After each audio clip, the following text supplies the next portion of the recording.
Highly ambitious সফল একজন ব্যবসায়ী গ্রামে ঘুরতে গেলেন অবসরের জন্য।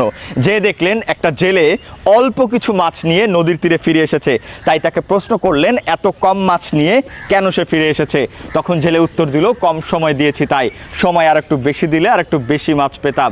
তখন বিজনেসম্যান তাকে বুদ্ধি দিল, যদি তুমি আর একটু বেশি সময় দিয়ে একটু বেশি মাছ সংগ্রহ করতে তাহলে প্রতিদিনের ইনকাম থেকে কিছুটা সেভিং হতো, যেটা দিয়ে তুমি ভবিষ্যতে একটা বড় নৌকা কিনতে পারতে। জেলে তখন পাল্টা প্রশ্ন করলো, তাতে কি এমন হতো? বড় নৌকা দিয়ে তুমি অনেক বেশি মাছ ধরতে পারতে আর নদীতে অনেক বেশি সময়ও থাকতে পারতে, যেটা দিয়ে দ্রুত তোমার অর্থনৈতিক সফলতা আসতো আর খুব দ্রুতই তুমি অবসরে যেতে পারতে, যেখানে তুমি তোমার আত্মীয় স্বজন এবং বন্ধু বান্ধবের সাথে সময় কাটাতে পারতে, পরিবারকে একান্ত আপনজনকে সময় দিতে পারতে। তখন জেলে মৃদু হেসে বলল, আমি তো এটাই করছি মশাই।